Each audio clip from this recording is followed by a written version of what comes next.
We want to welcome Democratic Congresswoman Jane Harman, who's the subcommittee chair of Homeland Security, Intelligence, and Terrorism. Thanks very much for being with us. Thank you, Steve. As a way of setting up the discussion and the vote yesterday on the House floor, we want to share with you some of the sentiment from two members of Congress, Congressman David Obey and Congressman Buck McKeon, as they talked about our situation in Afghanistan and continued funding that ultimately was approved $59 billion by the U.S. House. Military experts tell us that it could take up to 10 more years to achieve any acceptable outcome in Afghanistan. We've already been there 9 years. I believe that is too high a price to pay. Now, to those who say we must pay it because we're going after al-Qaeda, I would note that Afghanistan is where al-Qaeda used to be. Today, there are fewer than 100 al-Qaeda in Afghanistan, which was publicly confirmed last month by CIA Chief Panetta. Al-Qaeda has relocated to other countries and regions. I yield myself one additional minute. I have the highest respect and appreciation for our troops who have done everything asked of them. They're being asked, but they are being let down by the inability of the governments of Afghanistan and in some instances Pakistan to do their parts. I would be willing to support additional war funding, provided that Congress would vote up or down explicitly on whether or not to continue this policy after a new national intelligence estimate is produced. But absent that discipline, I cannot look my constituents in the eye and say that this operation will hurt our enemies more than it hurts us. I'm confident General Petraeus and our troops will succeed in Afghanistan if given the time, space, and resources they need to complete their mission. In December, and again when we tapped General Petraeus, the President reminded us why we're in Afghanistan. It was the epicenter of where al-Qaeda planned and launched the 9/11 attacks against innocent Americans. The timeline for success in Afghanistan cannot be dictated by arbitrary political clocks here in Washington. It must be driven by the operational clock in Kabul, Kandahar, and the Afghan countryside. We all hope and pray that this goal can be accomplished by July 2011, but conditions on the ground must dictate the pace of any withdrawal. The Democratic leadership in the House has tried to advance their domestic political agenda on the backs of our forces, while at the same time permitting one anti-war measure after another to be debated on the House floor. This is cynical and wrong. A vote on a clean troop funding bill is long overdue. We should have accomplished this work months ago, not in the last minutes before we adjourn for the August work period. We must send this troop funding to the President without further delay. Some of the discussion on the House floor yesterday, and joining us, Congressman Jane Harman of California. Thanks very much for being with us. Is it a war worth fighting? The mission to prevent al-Qaeda and other terror groups from attacking our country again is absolutely essential. And that mission has to take us to Afghanistan, but also to many other countries. I have argued that spending $100 billion or more in Afghanistan only for the maintenance of U.S. troops is not sustainable. And my view is that we need a new mission to achieve the objective, again, which is to prevent al-Qaeda from being able to attack our country. A lot of debate within the Democratic Party and in this country on the July 2011 deadline, which is now being viewed as a transitional point in the war in Afghanistan. Let me ask you about July 2012. What will Afghanistan look like? How many troops will we have there? What will our operation be like? I think before the end of this year, we're going to hear from the Obama administration about a change in our strategy in that region. I don't know whether it will be a minor tweak or a major tweak, but I think the vote yesterday, which was closer, way closer than some predicted. I voted for the funding because I know some of our individual troops who are moving into harm's way. But at any rate, I think that vote sent an unmistakable signal to the Obama administration that many people are concerned that our strategy isn't sustainable. And I think it will be tweaked this year. And I don't know what July 2011 will look like, but I'm hoping it will look like a renewed and rethought strategy for the region. And 2012 depends on the Afghans. I mean, let me say that they have to want peace in their country more than we want it. And right at the moment, that's a little iffy. I mean, there is massive corruption in the government, and there is, as I look at it, ethnic rivalry and some disarray among the Afghans. We'll get to your calls in just a moment. You can also send us a Twitter comment at twitter.com/cspanwj. Here's the president on the war in Afghanistan and U.S. efforts there. While I'm concerned about the disclosure of sensitive information from the battlefield that could potentially jeopardize individuals or operations, the fact is these documents don't reveal any issues that haven't already informed our public debate on Afghanistan. Indeed, they point to the same challenges that led me to conduct an extensive review of our policy last fall. So let me underscore what I've said many times. For 7 years, we failed to implement a strategy adequate to the challenge in this region, the region from which the 9/11 attacks were waged and other attacks against the United States and our friends and allies have been planned. That's why we've substantially increased our commitment there, insisted upon greater accountability from our partners in Afghanistan and Pakistan, developed a new strategy that can work, and put in place a team, including one of our finest generals, to execute that plan. So there are two parts of what the president said I'd like you to react to. First of all, at the end of his comment, he was referring to General David Petraeus. Not a new strategy, just some new players. Will he change the dynamics in Afghanistan? I don't know, but I have enormous confidence in him. And Jim Mattis, who is now taking over CENTCOM, or will once he's confirmed by the Senate, which everyone thinks will happen, is also enormously capable, as is Admiral Mullen. I think we have a very good team. I predict that the strategy will begin to change in the next few months. I can't tell you exactly how, but the course we're on, in my view, as I said earlier, is unsustainable. And the president also referring to the WikiLeaks, 71,000 documents. There are apparently another 15,000 documents yet to be released. Did this endanger national security? Well, did this endanger U.S. troops in Afghanistan? There are two parts to this. One is our strategy in Afghanistan going well? My answer to that is no. Some of the WikiLeaks material added more information to something we already knew. And let's understand that material is only up to January of last year. So the Obama strategy is not included in what are really field reports. This is not analysis. This is just raw intelligence. So that's one part. The second part is, are leaks acceptable? My answer to that is no. At least on the WikiLeaks website, according to my staff, which downloaded it, there are names of State Department officers, U.S. military personnel, and Afghans in the towns they live in that material. That's just a new target list or enemies list for the Taliban. The reason leaks are bad is because they compromise sources and methods. And here we compromised some of our sources. And I think that's hugely dangerous. People die when that happens. I do agree that a lot of information is overclassified. And one of the things this is pointing out is that some material, some basic reporting probably should never have been classified, leaving out names. And we're learning from that. And a bill that I authored in the House Homeland Committee is moving through the Senate right now. So hopefully we will have a federal law soon that helps the government or prevents the government from overclassifying information about security.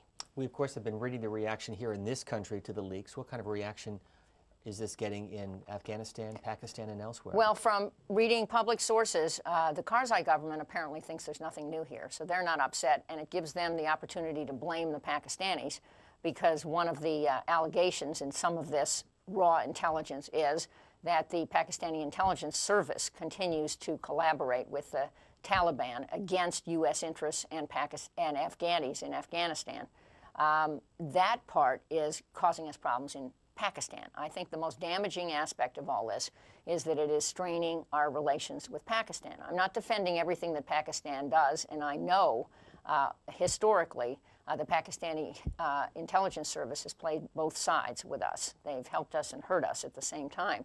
But I believe that in this current chapter with them, where a very capable person named Ahmed Pasha is head of their intelligence service, a man I have met, that they are really taking huge risks to work with us against the Taliban target in Pakistan.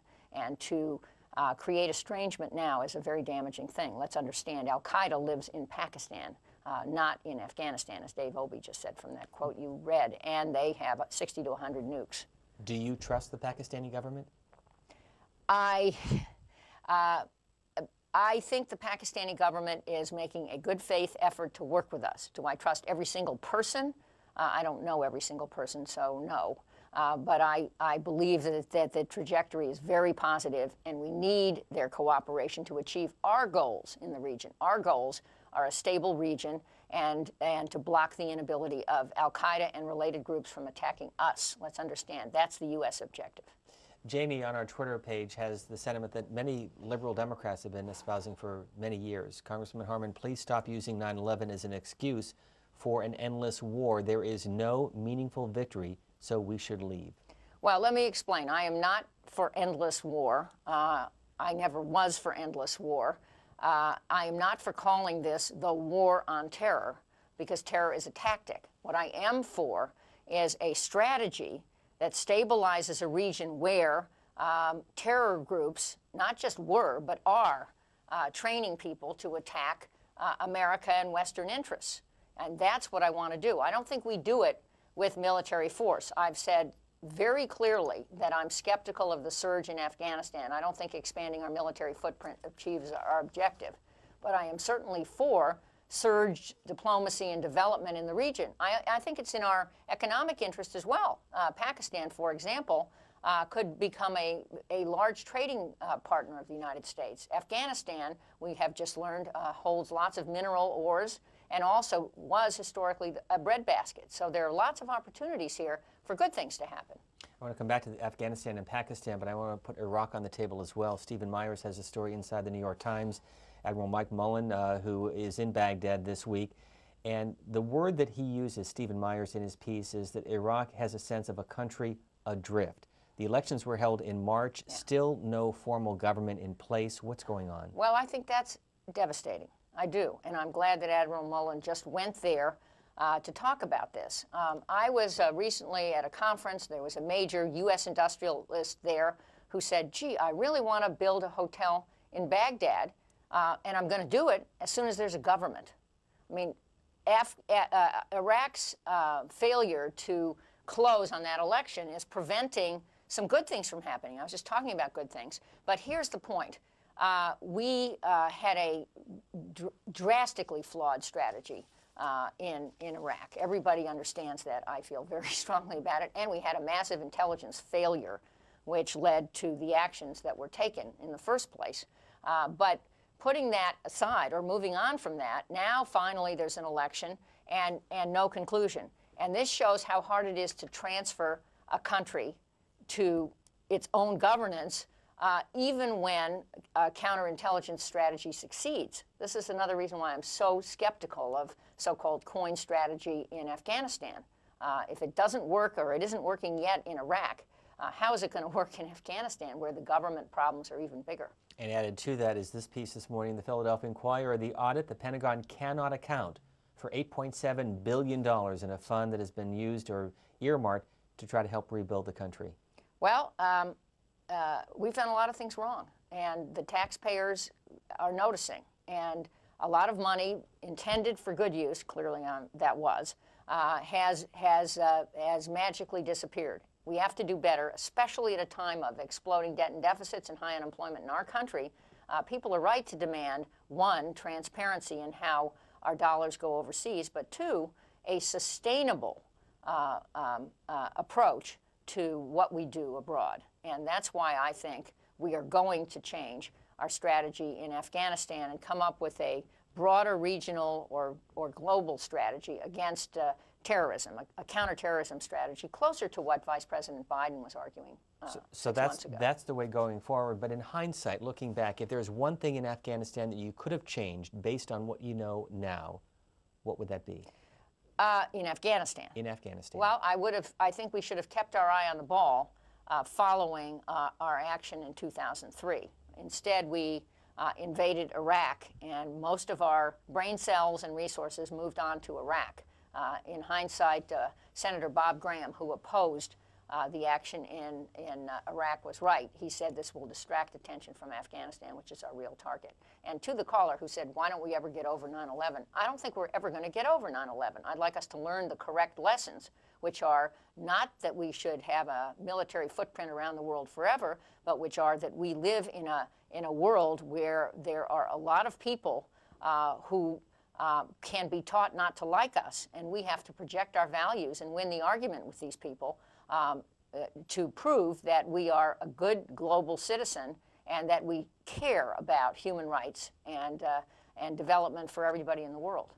Representative Harman's district includes a portion of Los Angeles County. She now is in her 8th term, and she's the subcommittee chair of Homeland Security, Intelligence, and Terrorism. As we talk about Afghanistan and broaden the discussion as well on the situation in Iraq, we'll get to your calls. Ed, joining us from Boerne, Texas, Democrats line. Good morning. Good morning. It pains me to say this, but I believe the Bush administration got it just right in Afghanistan. With the level of effort they had there, they reduced the number of al-Qaeda operatives in the country to fewer than 100. And then remember, it was al-Qaeda that we were fighting, not the Taliban.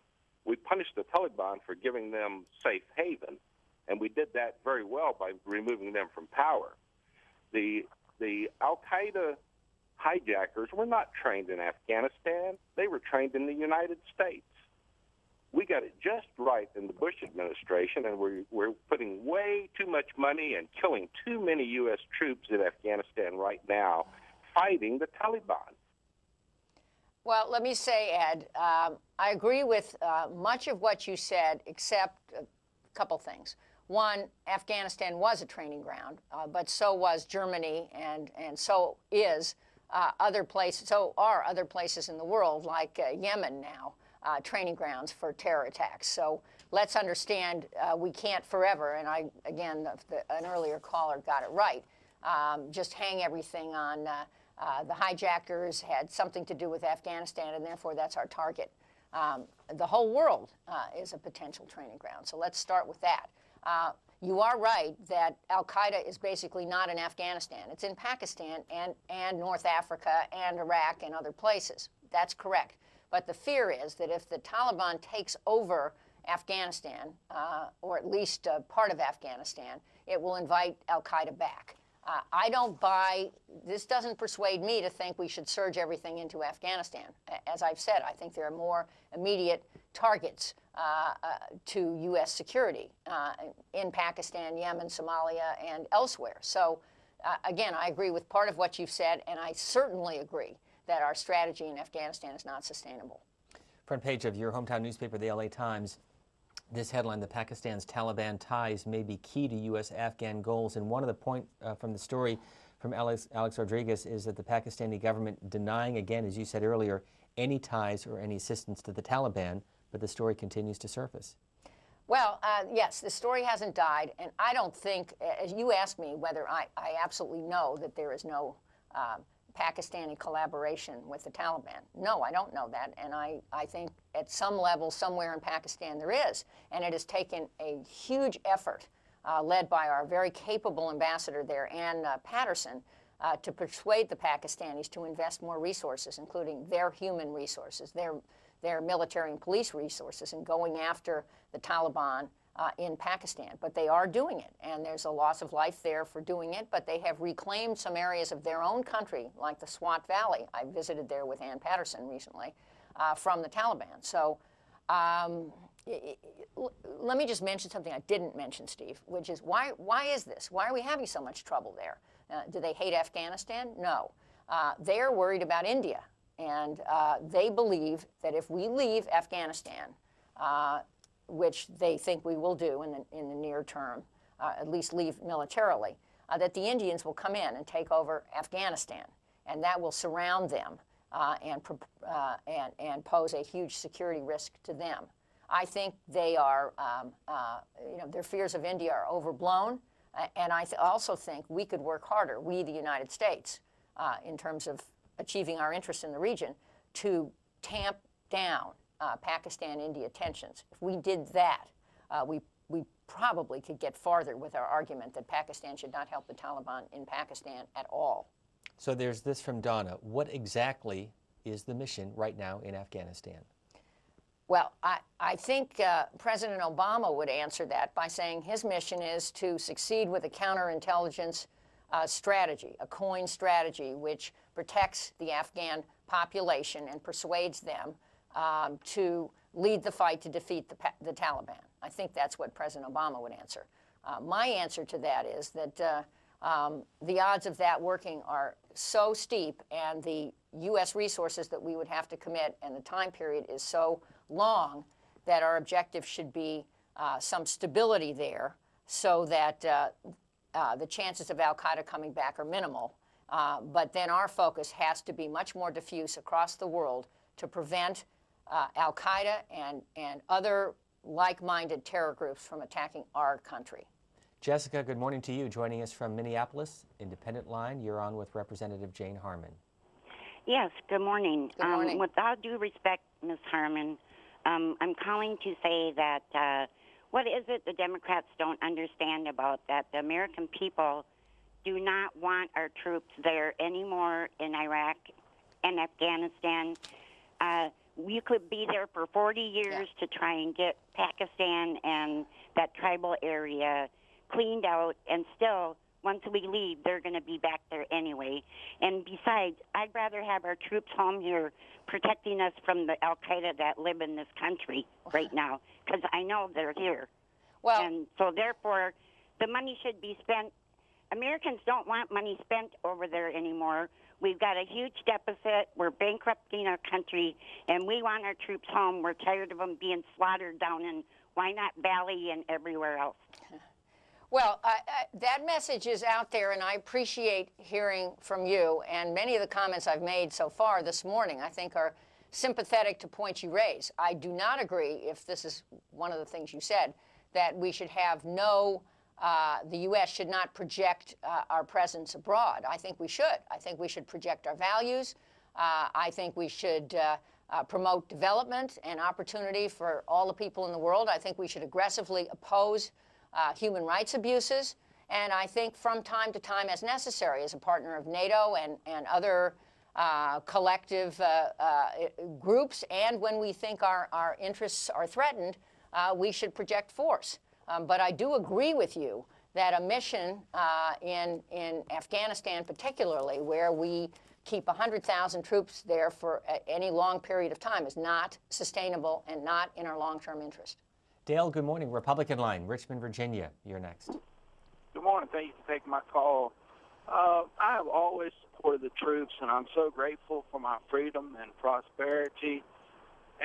But the thing is, I believe that this is not a war. This is just a conflict that will go on forever between free people and people who want to subjugate people. And we have our own government in our own country trying to subjugate us. They won't secure our borders.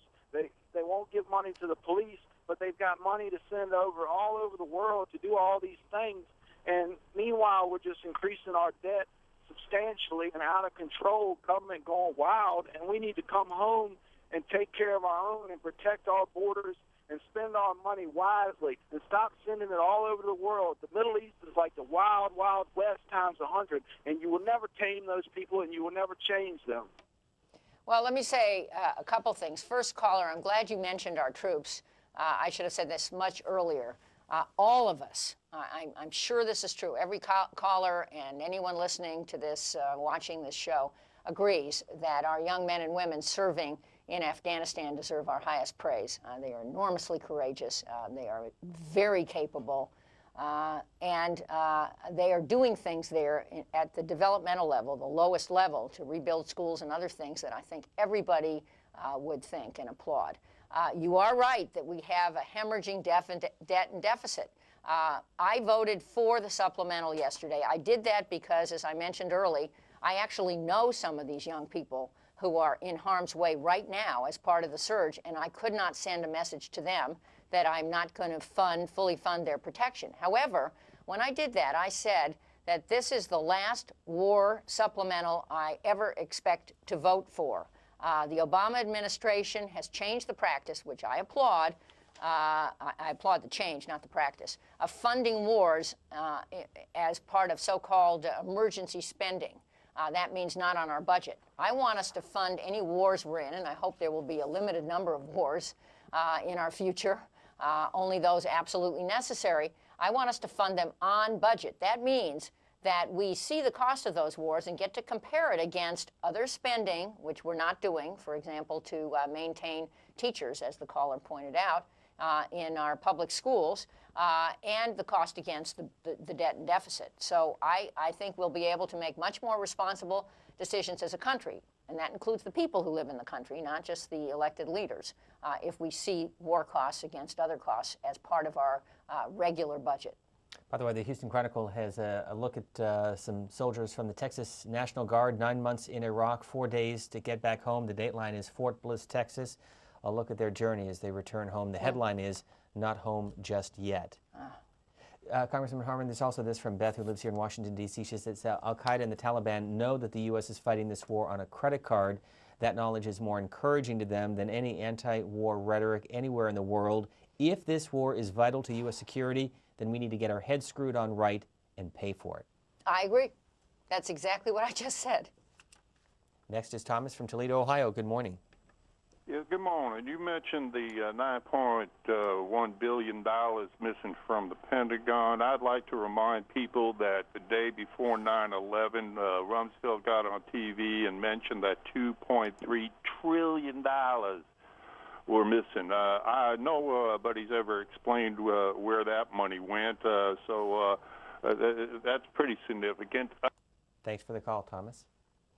I don't recall that statement of Secretary Rumsfeld, but I don't think anyone will claim that the Pentagon has had a tight enough rein over its budget. I applaud the call by Bob Gates to put some spending cuts on the table, defense budget spending cuts on the table. And I say that as someone who represents a district in the Los Angeles area that makes most of our intelligence satellites and that relies a great deal on defense spending. Nonetheless, we can do this better, and if we are going to bring our hemorrhaging debt and deficit into some reasonable bounds, we have to put everything on the table. And I've been one who has been saying this for a long time, and that certainly includes putting defense spending on the table as a place that needs to cut waste, and also a place where we need to monitor much more closely the outlays of funds in places like Afghanistan and Iraq. Let me follow up on that. As the subcommittee chair that focuses on Homeland Security, terrorism, and intelligence, what worries you the most? What keeps you awake at night? Well, I worry about attacks here. I've made that very clear. And I think that what type of attacks? Well, I think the most likely type of attack is a conventional attack. Some very capable, sadly, U.S. Yemeni people. One of them is Anwar al-Awlaki, that everyone has heard about, who was a imam in the United States and is now in Yemen. Another one is a fellow who's very good at designing, materials, propaganda materials, are now living in Yemen. And the other fellow has produced an online magazine recently called Inspire, written in English, which includes how to make a bomb, how to encrypt messages, and just the right selection of encouragement from a variety of radical sources. And things like this are having an impact on what we call homegrown radicals. Radical beliefs are protected by our Constitution, but violent behavior isn't. And some people, not all of them, not all of them born Muslims, and not all of the Muslim are picking up these propaganda tools. And I think the chance of their attacking using conventional weapons, IEDs and suicide bombs, are increasing. And what we just saw in the arrest in Times Square and the arrest of the fellow who had purchased peroxide for bombs in the Denver area are evidence that this is happening. Some of these people train overseas. Some of them are foreign-born, but not all of them are. And we've had a huge number of intelligence successes. So let me praise local law enforcement in our intelligence community. But let me also say that We have to be right 100%. They have to be right once, the bad guys, that is.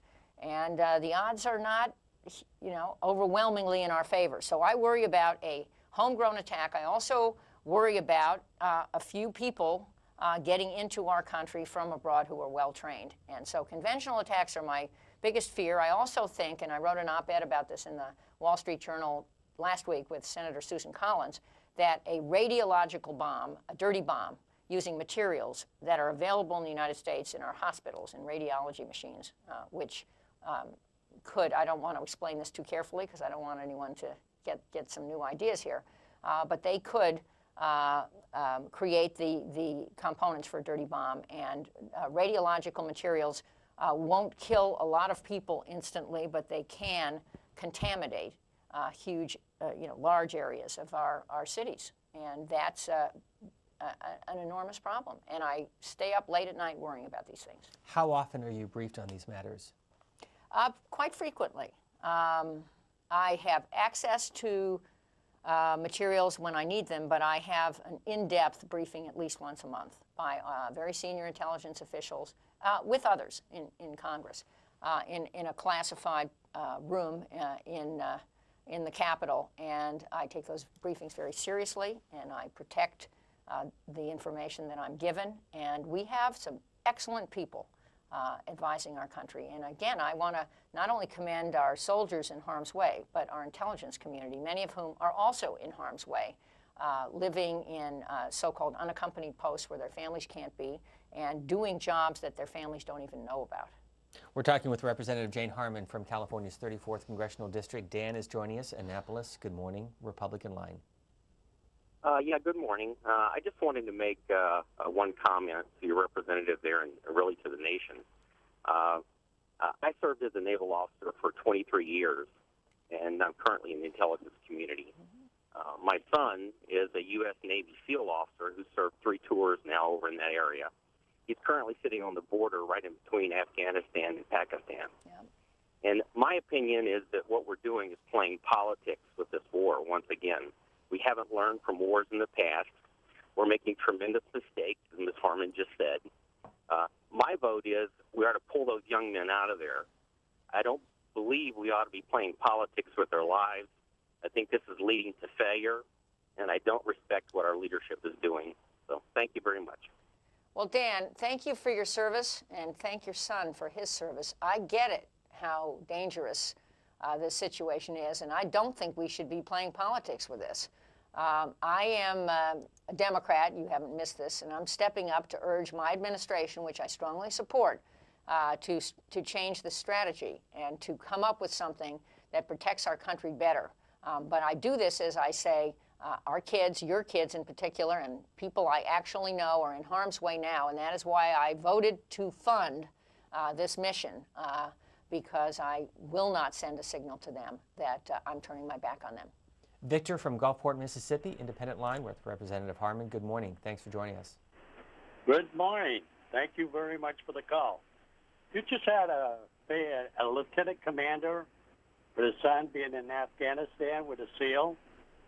Well, I'm a little surprised he would say something like that, because I've been in the military myself. I'm 79 years old, and I've been in the Korean War along with it myself. What if we were to bring all these troops home? Where would you put them? For the American people, this is a comment for you, Representative Harlan.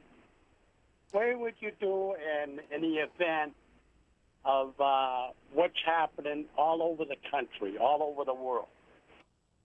Well, first of all, thank you for your service. Many people, certainly including my husband, have served honorably in our wars, and I value that. Our country values that. Thank you very much for fighting for freedom. I'm not talking about bringing, every soldier home. I hope I made that clear. I'm not talking about every single soldier leaving Afghanistan. I probably support, as we are doing in Iraq, leaving a number of people in place in the right circumstances to make sure that we can protect our interests in those countries and in the region. I'm talking about a much smaller military footprint, and I'm still talking about forward bases around the world. So I'm not talking about every soldier coming home. But I think that the way we protect our interests is to reduce our military footprint in Afghanistan, and obviously we have been doing that in Iraq, and to consider on a global basis the right strategy to protect our country from terrorism and to contribute to economic development around the globe and to the projection of American values that are positive, so that young kids growing up, pick any place, in Sana'a, Yemen, think it is much more appealing to go get an education and be a productive citizen of that country than to become a suicide bomber. Paul from Houston, Texas, you're next. Good morning. Representative Harman, with all due respect, I just believe you've got a choice here. Do we want to be feared or loved? And, all you're doing is creating more enemies. It's all hearts and minds. I mean, that's the only way you can win in this ideological battle. I don't deny that there are people out there who want to kill us, and I hope that you would try everything in your power to prevent that. But we're just not, I believe, in the Muslim world's eyes, we're not an honest broker. We're not an honest broker in Israel. The Palestinians really have no representation, no advocates in Congress. You kill 10 civilians for every terrorist, and what does that get you? It just gets you, hatred begets hatred, and death begets death. And along those lines, from Paul's comment, there's this from Chris in Alabama saying that, I agree with you, Representative Harman. However, I suggest reducing our footprint in Afghanistan. Yeah, I'm agreeing on reducing our footprint in Afghanistan. On the feared versus love, the Machiavelli choice, he concluded being feared is better. I think what we want is to be respected because we respect others. And I don't mean that as some squishy, soft notion. I think we do have to win the hearts and minds. And the way that we do that is to convince people, and this is especially important in the Muslim and Arab worlds, that we respect them and that we are not trying to impose our views on them, but are helping them to the extent that we can grow economically successful and peaceful societies, living according to their tenets, not our tenets. So I mean, that's where I'm coming from. How do we get there from here? Joe Nye, who is a dear friend of mine who teaches at the Harvard Kennedy School, was the guy who coined the phrase soft power. That's the projection of U.S. power other than military force, which is hard power. Joe more recently has written a book called Smart Power. He gives me some credit for that because I said soft is a wussy term and no one understands it. But smart power is a really good idea, and I think that's the way we win the hearts and minds going forward. And that does include sometimes the projection of military force, but much more important, it includes diplomacy and development and getting all of those things right. And those are part of the COIN strategy, the counterintelligence strategy that we're trying to do in Afghanistan. It's just, in my view, that we've got it out of whack here. And the expansion of the military footprint is unsustainable, and it won't lead to what we're trying to achieve. Our last caller is Dawn from Myrtle Beach, South Carolina. Good morning. Independent Good line. morning. Thank you so much. This is Harman. We're not trying to impose our will on people. We invaded 2 countries. And you're saying we're not trying to impose our will or our views on these people? I mean, come on, please. Well, and please, before you, could you tell us a little bit about how you were willing to sell your vote so the Israeli lobby could get you in a cabinet post? Could you tell us a little bit about that? Okay. Our formal policies are that we're not trying to impose our will, that we are trying to help societies develop democratic with a little d governance and stability, which in the end protects us. I do get it that a lot of people think we're trying to impose our will, and I think our strategy is not succeeding as we had hoped. And that's what I've been saying for half an hour on this show. As far as the other comment, I'm sorry the caller believes what was a ridiculous smear campaign, but that is over. I hope you know that, caller. My view about Israel and the Palestinians, by the way, which did come up in a prior call, and I didn't have a chance to say this, is that I strongly support a two-state solution with the state of Israel and the state of Palestine living side by side in peace, and with the whole Arab region, 22 countries, and Israel, part of an economic market which could be fabulously successful and lead to the development of everybody living in that region. And I surely am sympathetic to the plight of many Palestinians who live with no hope, and I would hope that the Palestinian Authority and the government in Israel will quickly get back to direct negotiations and conclude a proper deal where a Jewish state of Israel lives next to a Palestinian state which represents the interests of Palestinians. Do you think we'll see that? I hope so. From briefings I have been receiving from the administration, they are encouraged.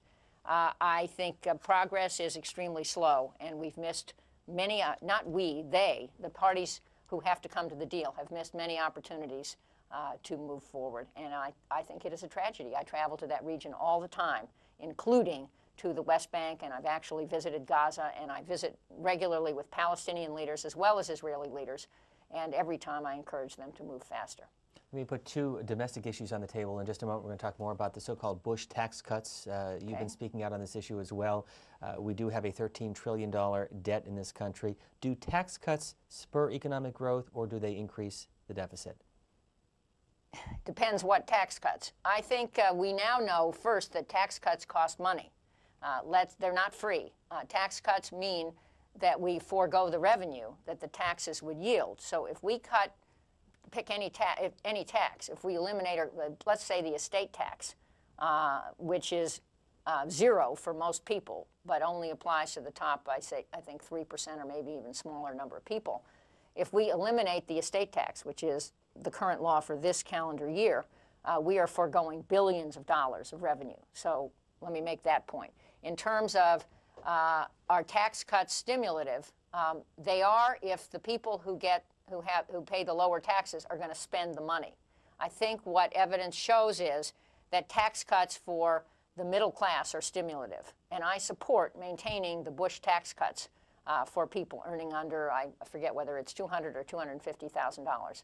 I do not support maintaining the Bush tax cuts for the highest end of taxpayers, and my family is in that end, and I'm against those tax cuts. I voted against them when they were first proposed by President Bush. And a political question, the midterm elections coming up, what will the next Congress look like? What will the Democratic majority, if there is a majority, look like next year? Well, I'm sure you're not missing it, Steve. If you go anywhere for dinner in this town, that's all anybody is talking about.